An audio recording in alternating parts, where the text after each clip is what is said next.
So that's like my dark side, where it would have been amazing to have seen that. So now I understand when he takes this idea and he just starts dreaming, and I now let him. There's some things you can move through. Some things you've learned the lesson, you kind of know what to do, and you just need to get pride out the way. But there are other areas where you don't know what to do. You actually don't know how to break into that vulnerability. It feels like a space that hasn't become safe, and you actually need someone to help you go there. And we got to this section of intimacy. Being a red-blooded South African, that's quite high on my priority list, and sometimes not as high on Tash's. Date nights, walks on the beach, kids, financial pressures, business opportunities, moving, house, renovations, and everything in between. Let's talk about marriage. Hey, well, welcome back to the Come Alive podcast. Today we're going to be speaking about bulletproofing your marriage. If you can even do that, who knows? Marriage is complicated. Marriage is fun. Marriage is beautiful. And to help you through this conversation, I've got two friends, Gill Millan and Barnard, who recently set up a marriage equip time here at Linc Church.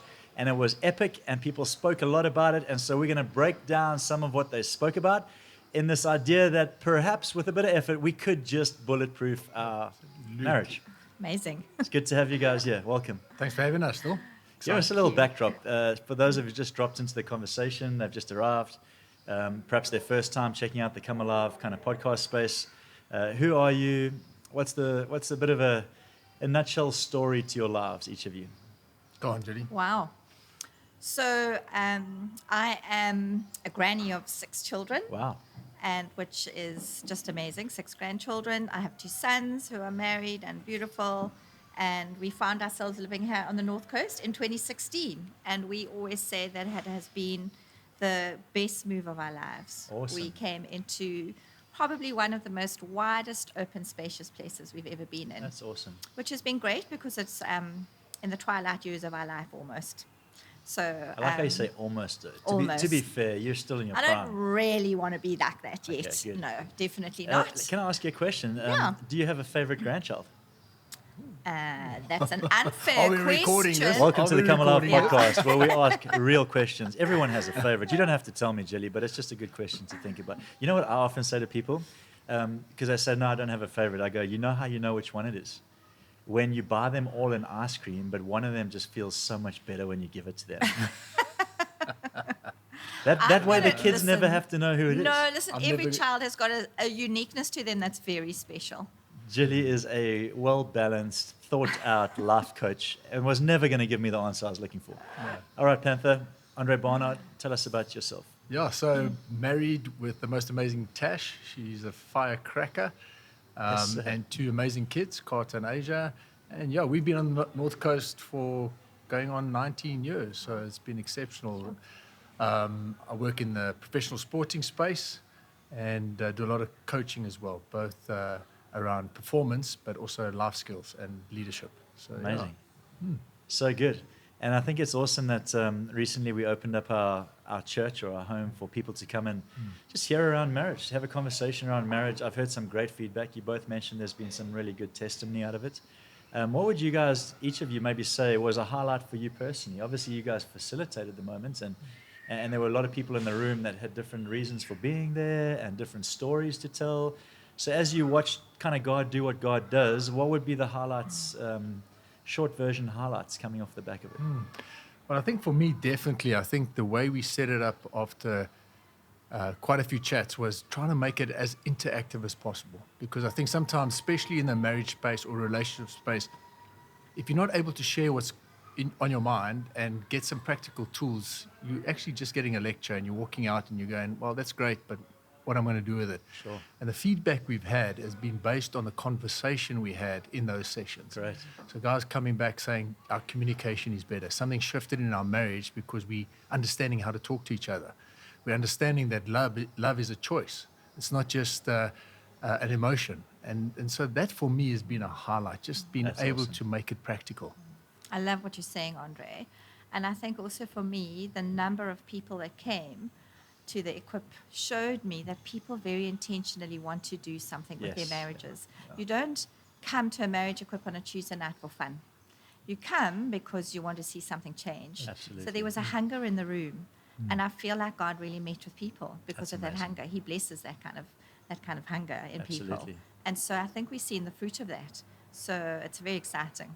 I love that. I guess if anyone takes any steps toward growth, it's better than no steps at all. Yeah, And so for obviously sure. that's a big step to be in a room that's a faith-centered room and a Jesus-centered room and perhaps a challenging space as you look around at other marriages. And not that we should do this, but we do. We rank our marriages and we try and see how we're doing compared to others.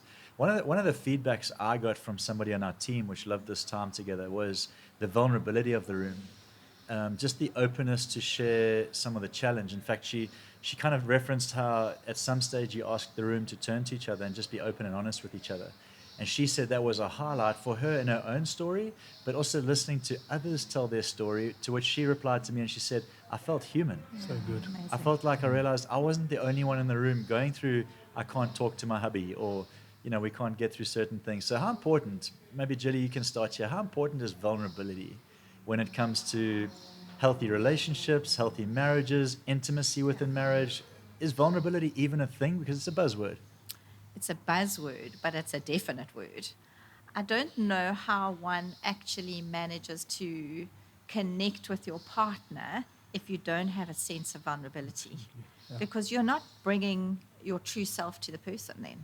You're otherwise living in a space of what I called over the marriage course like a learned behavior, where you're always living in a place of self-protection, and that's not going to help that's not going to create a healthy marriage for Yeah, yourself. sure. So you have to get into that space. And it's, for me even, and for Mac, it's like a hard thing to do sometimes. It's to be able to be safe enough to be vulnerable enough with each other to say, this is how I'm really feeling. What can we do about it? So for me, vulnerability it's huge, but it's not easy. So you talk about safe. I think that's a big part of what allows vulnerability to flow. And you talk about this, Andre, a lot in our team, just creating high trust environments, safe environments for people to have the necessary conversations.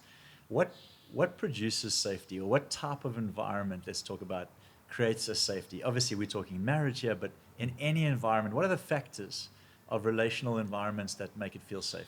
Yeah, I think, Dill, just to touch on where you started, so the opening moment for us, engaged moment, like we literally got the couples to face each other, close their eyes, and then at a certain time I said, okay, open your eyes. When you open your eyes, look at your partner and tell them how much you love them.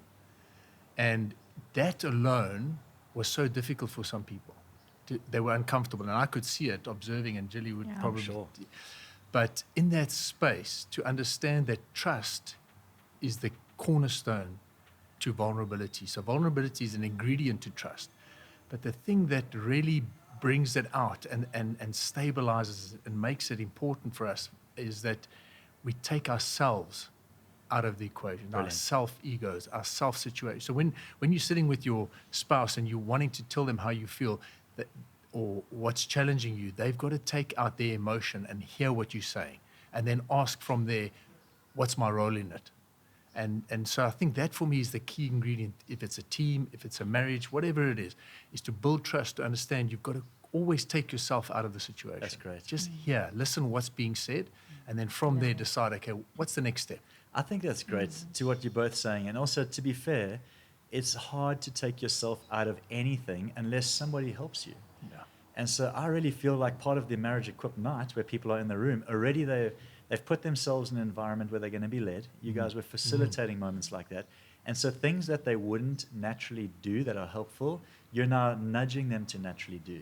Like describe to your wife what you feel, or husband what you feel, and take yourself out of that equation, your perceived kind of how you're received, etc.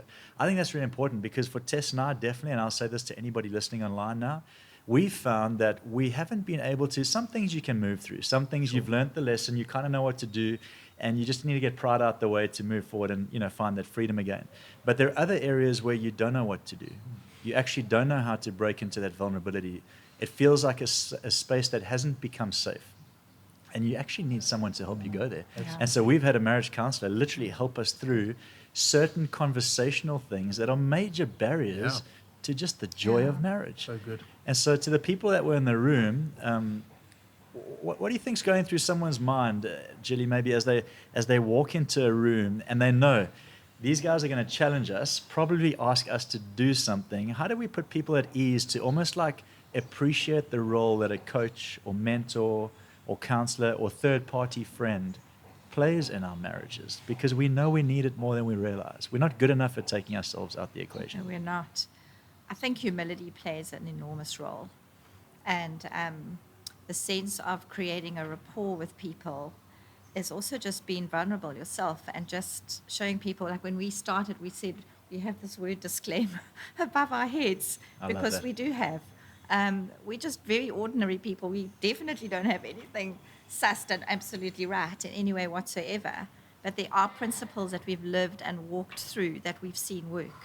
That's And good. so, and also for me, I think when people are walking into a room, it's to just make people feel safe, and to say, no one's bigger or better than anybody else here. We're all walking a road, we're all walking a journey, we're all figuring it out. And so why don't we come along as a community together and do this thing? Perhaps there's even a bigger picture in all of this. Yes. And that's what I really like. There was a whole room full of people here. I think some people actually came who weren't maybe even in the church, which is great. That's amazing. And then we're looking at this and I'm thinking, so how many families have now been affected by all of us coming into a space which was really actually quite a fun space to be?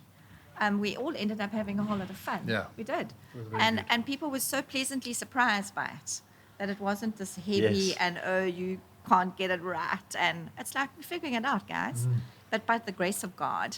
Yeah, That for I me love is that. huge. That's why when I was asking the question to our team, and as one of our staff said, they loved the vulnerability. Their thing was, we felt like we were okay because so many were going through similar things.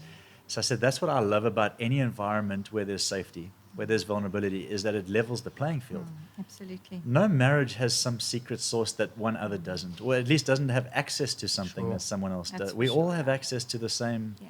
gold, right? And so I love that. One of the things you guys spoke about right in the beginning, I watched the first session online, was this idea that Jesus is the center. And that's an amazing thought, and I definitely believe it. I want to know a little bit more about this, Gilly, because Jesus at the center to a marriage that calls themselves Christians, or perhaps isn't a Christian and believes that it matters, but they're not sure because their Christian friends don't quite look like they have a good marriage. This is the challenge, right? People think Yeah. if you just put that word there, it fixes everything. But the word Jesus is not enough. It's life with Jesus. So what is a marriage with Jesus at the center? Like, It's a great question. break it down for us, Gilly. It's a great question. So for me, it's first of all, God designed marriage. And so when he designs something, he creates a way for you to live in it. And what he designs, he makes it good. And That's so good. I think we need to learn to get our heads around that. And so if he's designed something, then surely he needs to be in the middle of it. And so what does that look like? So for me, it would be, he would be the plumb line that I would make my decisions and my choices on. And he would be the plumb line as to how I would choose to respond rather than react. And so, good. and so it's holding him in the center of every choice that I make towards my husband, whether I feel like it or not, trusting that his word is true, and so it's going to bear fruit. It might not be like that the very next day, but I know because God's word is true, I will see it come to pass. Yes. So for me, it's just, I'm utterly convinced that if God said, created marriage, then it's a good thing. And so I'm chasing after the good thing. That's awesome. So Jared, as I was talking to our team as well, he spoke to me about the triangle that was Yes. mentioned, and how a lot of us do marriage like So good, yeah. quite horizontally, and it's just us and our spouse, and the conversation's just us normally. And even if you get a third party, it's still very horizontal. Yeah. But as soon as you invite Jesus in, it's a high ground. I like that picture because what that says to me is there's something around inviting him into my marriage that is not just him contributing to the conversation, it's him elevating the conversation. It's him helping the conversation sound different, him helping the dreams go higher. And so that resonated with me. Like there was I this love thought that. that, no matter what we're going through in our marriage, the future looks like us going higher, and the future looks like us going higher with Jesus. And so Jesus is not just here to fix our horizontal relationship, he's here to invite us to a higher relationship, which kind of brings me to a question, Andre, I have for you around personal growth. Yeah. I think one of the things that I was interested by in the feedback forms was how people reflected on marriage as a tool for personal Yeah. growth. I'll just be honest. So good. When I signed up for marriage, I did not think I was signing up for a leadership course. And yet when I think about that, it's so true. Absolutely. Because personal growth also looks like this triangle. And it's the suggestion that I don't want to live at a horizontal level my whole life. I want to go higher. I want So to Yeah. good. see more, be more, gain more. How does marriage, like, how does that help me do that? Like, Absolutely. what's it doing in me? And Dill, I mean, that triangle is such a great illustration because I use that a lot in my coaching space where at the top of the triangle, I'll put focus. So what are you believing for? And at the bottom corners, I'll put what's your behavior and what's your language? Wow. Because if your language and behavior aren't telling me before you tell me what you focused on, well, you're not going to achieve that. So if you look at that as God at the center of your marriage, it speaks to be sure that you're inviting him. So yesterday we had an incredible open house and you spoke about excellence. And for me, that just nails marriage as well. So are you preparing for your marriage excellently? And then are you leading your marriage with your heart? Or are you doing it the other way around? Are you bringing a whole lot of hoorah, motivation to your Yes, marriage? sure. Okay, and less inspiration. So how do we get inspired between husband and wife? We get inspired by the way we treat each other, by the way we talk to each other. But when it's really tough, we still stand in the gap for each other. Yes. We don't step out of the conversation. You know, it's the same as growth. Like you can't move from here to there if firstly you don't understand who needs to be with you on that Sure. journey. That's very key. And also what is going to take, what are your obstacles and challenges? One of the things we spoke about is how clear are we coming into marriage knowing what we bring in? Yeah. You know? So we've all got Not different... very clear. Not clear at all. And to Yeah. be fair, when you're young, you're not clear on pretty much anything, never mind Yeah. marriage. And so, And the beauty is we had some couples in the auditorium and at Hilton where they're not married yet. sure. Their relationship's becoming serious. Marriage is on the cards. They're talking. One couple is engaged. And I just said, "Gee, what if I could have had this opportunity to be able to understand what could set me up for an incredible marriage? You know, then it becomes a choice. You know, we talk about growth and development performance. Sure. In another world of sport and business, it becomes a choice. Choice. You know, Tom Basson preached beautifully a few weeks ago, choose joy. Yeah. We've got to choose marriage. It's God's plan. It's his idea. It's not going to fail, but we have to choose it. And isn't it true So if we look around just culture and society, it's become a choice to just not choose it. So if I'm tired of it, I just choose something else, Yeah. and then I wonder what happened down the line when I reflect on a decision I wish I hadn't made, Yeah. like breaking up a marriage or making a bad decision to break the marriage up, or whatever it is, just walking away from it. I reflect on it and think, I wish I hadn't done that. Yeah. But in the moment, I made a choice based on culture's, I think, really low-level view of the potential of marriage, right? So, I so think- what are the choices that are holding Yeah, us back? Sure. Can I just kind of Go interject for there it. quickly? I think sometimes the choices that we make are so born out of our emotions that I always say don't make a decision in the heat of the moment. Brilliant. Because that's just going to push you into the place that you don't actually really want to be. Because I've seen time and time again in my own life how if you just give yourself some time to de-escalate, regulate yourself again, come into a better space, everything looks different. What does that look No- like for a lady, Jilly? Let's give some practical tools to the ladies out there. They're in a moment. Their husbands have just walked into the room. They know they need to have a chat. The husband's flustered. They're ready to give it to him, and they know I need to de-escalate. Take a breath. What's the word? Yeah, just What does it look de-escalate. like? For me, sometimes I honestly, this timeout. You call for it, Oh yeah, like a coach in the sidelines. absolutely you can. You just say, guys, this is going to go nowhere fast, and I don't want to get into that space. So just let me go and take a deep breath, and maybe you go and take a deep breath, and we're not going to leave it. Let's come back when we can actually deal with it a little better. That is such a cool tool. I like that. Like literally, just give the timeout signal, which Yeah. means we're in agreement that when that comes out, it's not a good time to. We've used it often. Have you? Yeah, we do. We've. I like in it. the- I've in the actually never times tried when that. I think it's a good idea. I've just gone like this. I'd have to time mine very carefully. I was just going to say, I think Tess has Yeah. probably used one a few times on me. Yeah. I think I took the next shot at that stage. But I love that. That's great. remember Andy Stanley a few years ago. It was also on a marriage theme where he spoke around him and his wife have this understanding, like when there's a tension and we both sense it, but we're not addressing it, then the one needs to just stop the other one, literally grab them. And we gave this as example to the people. Grab them, look them in the eyes and say, how are we doing here? And that's the code to say, okay, we got talk. I've done something, I know you're offended by it, and you're not sure when to approach it, so I'm holding you, I'm looking at you, I'm saying, how are we doing? That's permission to say, okay, I want to tell you how we're doing. Yeah.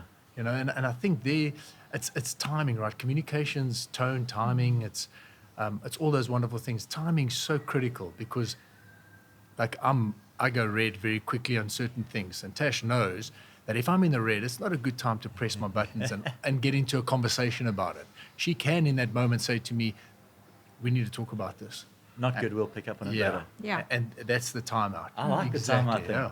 I think if people hear nothing else on this podcast, it's like permission to time out out. before you say something you wish you Absolutely. hadn't said. Yeah. That's really cool. I'm also just thinking about this idea of climbing higher, just continuing with that analogy, and how like if I've climbed a mountain before, or if I've attempted something at an endurance level that's a challenge, I often, as much as I want to do it, I'm looking to someone that's done it before to have a better perspective as to how this works. So if I get high enough on a mountain, I can kind of see the summit, and I've been in this exact situation before. The mist is set. I'm here. The summit's there. I'm not quite sure how to get there. I've never been there before. I've gone back down, and at another stage come back with somebody else that knows how to get there, so that I don't waste my time doing loops around the mountain, not knowing how to summit. Yeah. And I think that, again, and I just can't say this enough to anybody watching, like, the whole point of Marriage Equip was that we'd be in a room full of people that can help us summit. Yeah. Love that. Absolutely. And Love you it. and your spouse, you need to know this, you will not summit on certain things. Yeah. You're going to need someone to take you up. Absolutely. And so whether it's a friend, I actually bumped into some guys in the coffee shop yesterday. They were looking amazing. They had a glow on their face, a couple. And they were looking like healthy and happy. And I said, what's going on? He said, a year ago we walked into church. We had a few grumpy things to say about your church. He said, we walked into church, we looked around and we saw healthy, happy people. Wow. And we realized that Amazing. we're the ones that need help and they're the ones that will help us. And so we just chose to keep coming to church. And he said, honestly, our story is we just kept watching people that we wanted to be more like. Wow. And if you So fast good. track a Wow. year, Sure. we have a healthier marriage. I've lost 30 kilos. Wow. Our business is more successful and we love church. Amazing. Wow. Yeah. And so not enough can be Sure. said for a couple that's going through anything, whether you're a 2 or an 8 out of 10 in your marriage, to just keep being around the table with amazing marriages, Absolutely. inspiring Yeah, marriages. you just show up in the worst days and you show up in the best days. I mean, even on a Sunday morning when no one's been speaking to each other for 3 days, and it's church, and the last thing you want to do is walk in there and put a smile on your face. You get up and you go and do it. I've never had that day, Gillian. Oh, sorry. You would know. Yeah, Tess is perfect. I was going to say, lucky you, but I don't believe you. And honestly, I think for me, we've always tried to teach our children when they were still at home that church is the place to actually go to. So we did Yes. live in a place that was we haven't had family around us because we moved away from our family, and so church really was church family. And I actually once asked my children, I said to them, what was it that made you love Jesus and serve him like you do? Thinking I was going to get a pat on my back. And they turned around and they said church community. Wow. Absolutely. And it absolutely floored me in a really, really good way. Because you want your friends and your children to know that this is the place where Jesus is found and you will get the right help. Great. Because there's a good. lot of help out there, Great. which good. isn't always helpful. Yeah. But Jesus is. And if you come into this space, so the onus on us is like what we were really so determined to do at the Equip, is to be transparent, to be open, to be honest, to level the playing fields, like you say. We're figuring this out. Come on a journey with us together. Yeah, care enough for us to go on a Yeah. journey. Yeah. Yeah. Be excited enough about the summit being something worth seeing Absolutely. that we all go on the journey I love together. that. I do think there's Yeah. just got to be something around where you're at in marriage is not the end. There's always Yeah. more. Yeah. For sure. Like we've been close friends with the Barnards for years, and we've walked with these guys through forgiveness and freedom journeys, and then they've helped us with candlestick, candlestick theories, which we'll come back to. You should stay tuned if you want to know about the candle that changes That's everything. so funny. Stick around. Yeah. Let's talk strengths-based marriage. Yeah, it's so good. I know that was another part of this conversation, Yes. and we spoke a lot around how we complement each other with strengths, and even within that, it reveals something of what God is calling each of the spouses to. Break that down for me. Strengths-based marriage. What does that mean? Where are we going with that? Yeah. So again, very often the very thing that we're very good at can be something that frustrates our partner because we don't understand that. We don't understand that gift. And I'll give you a practical example. Tash, his number one strength is woo. So for those of you who don't know what woo is, that's someone is networking. They step into spaces and draw and attract people to them. Stands for winning others over. Exactly. And she is so good at that. But she will do that wherever she is. And naturally, in that process, she drags me into it. And I've got energy, I've got excitement, but I don't have it all the time. So sometimes before we did strengths assessment, I would be so frustrated by that. I'd be like, give me a break. Like I just need a breathing space. Sure. But now that I know that's what brings her to life, I partner with her in that. Yes, Great. there'll be times when I'll say to her, okay, I'm not coming to that event because you're going to be wooing, and I'm going to be either trying to activate what you're wooing, which is my number one strength, or I'm going to get very frustrated by all the people wanting to have a conversation that I have no clue about.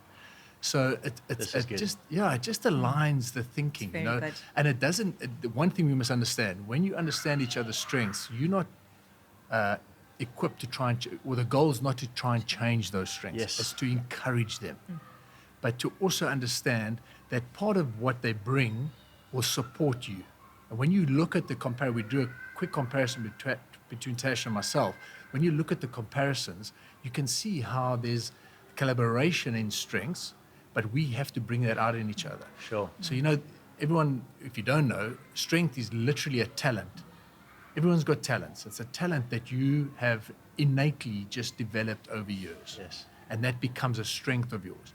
So, at the marriage level is firstly for us to understand what those strengths are individually, so you know what you bring. Because here's the thing I can tell you for sure.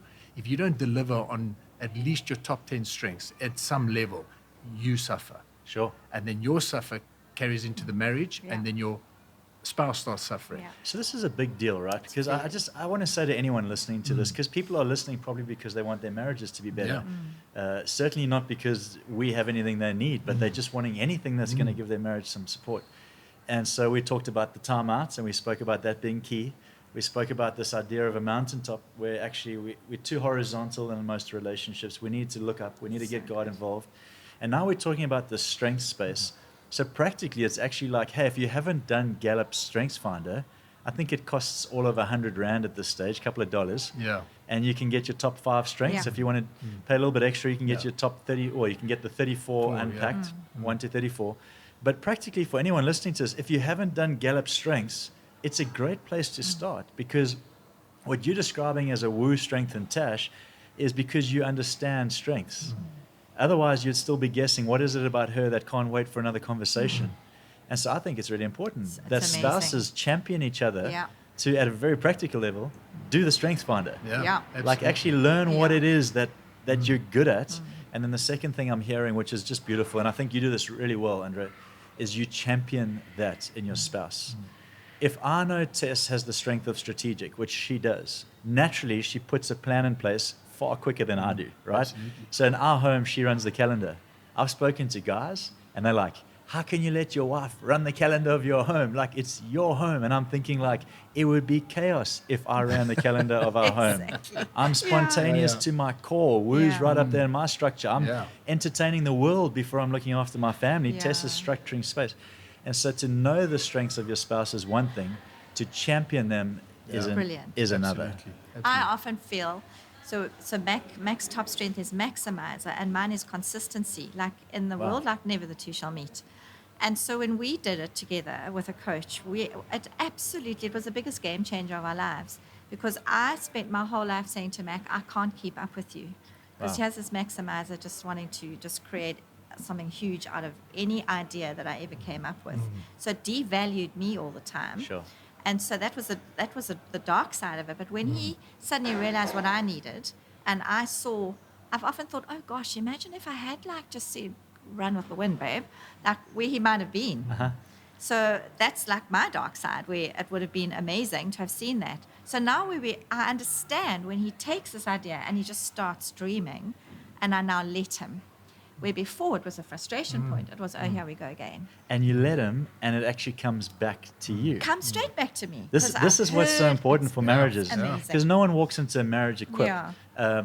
hoping that they'll learn something that doesn't benefit them. Absolutely. So, of course, strengths is like get to know your spouse's strength, Yeah. champion that strength, and Yeah. guess what? It's going to benefit. You're going to be lighting more candles, Yeah. right? A You lot will more be. candles.